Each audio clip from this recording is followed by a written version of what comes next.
చట్టానికి వ్యతిరేకంగా ఎవరు నడుచుకోవద్దని, ఉపాధి కల్పిస్తాం, సహకరించండి గిరిజనులు మంచిర్యాల జిల్లా కలెక్టర్ కుమార్ దీపక్ కోరారు.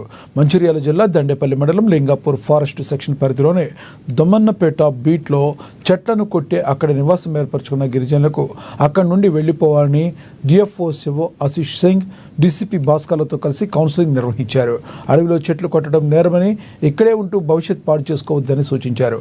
అక్రమంగా అడవిలోకి ప్రవేశిస్తూ ధ్వంసం చేయడం ద్వారా కేసుల పాలు కావద్దన్నారు. అంతా కలిసి ఒక సొసైటీగా ఏర్పడి వెదురు పెంపకం, పండ్ల పెంపకం, మల్బరీ మొక్కల పెంపకం వంటి వాటిపై దృష్టి పెట్టాలని సూచించారు. దానికి అటవీశాఖ ప్రభుత్వం తోడుగా ఉండి సహకారం అందిస్తుందన్నారు.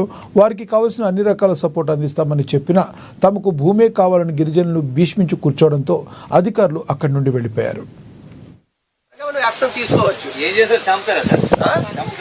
అదే మీరు చెప్తారు. చేస్తే 1 ఎకరంకి 400 చేస్తే జస్ట్ ఒకటే ప్లేస్ నుంచి 1000 రూపాయలు వస్తుంది. 3 to 4 lakhs వస్తుంది కరెక్ట్ గా చేస్తే. తర్వాత వదిలేస్తే కొట్టేస్తే దానికి ఏం పట్టించుకోలేదు అంటే పైసలు రావు అండి. పైసల కోసం చాలా కష్టపడాలి. సో మళ్ళీ చెప్తున్నాను, మీ దగ్గర 2-3 ఆప్షన్స్ ఉన్నాయి. చెన్నూరు వాళ్ళకి 150 హెక్టార్, దాని నుంచి కూడా వాళ్ళకి వస్తున్నాయి, వాళ్ళు చేస్తున్నారు. వాళ్ళకి చెప్పాము, వాళ్ళు కూడా చెట్లు కొడుతూ వాళ్ళకి చెప్తే ఒకేసారి చెప్తే వాళ్ళు ఆపారు. ఇప్పుడు చేయట్లేదు. అన్ని సార్ గడ్డ చేసినాం, మరి ఇప్పుడు అదే ఇస్తుంటే సరిపోతుండే కదా. మళ్ళీ చెప్తున్నాను, మీకు ఆప్షన్స్ ఇచ్చాను, ఫైనల్ గా మీ బాధ్యత ఉన్నాయి. మళ్ళీ అట్లా చేస్తే మళ్ళీ ఇది కూడా పోతుంది అంటే మళ్ళీ కష్టం అవుతుంది. మళ్ళీ చెప్తున్నాను, మీకు మనం ఆప్షన్ ఇవ్వగలుగుతాను, మరి మీకు మంచిగా ఎట్లా జరుగుతుంది అది చెప్పగలుగుతాను.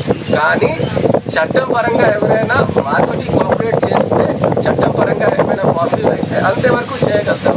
చట్టం విరుద్ధంగా చేస్తే మళ్ళీ ప్రాబ్లం వస్తుంది, ఏమైనా ఇచ్చిన దానికి కూడా పోతుంది. అది మేజర్ ప్రాబ్లం ఉంది. కాబట్టి మీకు చెప్తున్నాను, ఇది వేరే చోటలో కూడా చేస్తున్నాం. చాలా మంది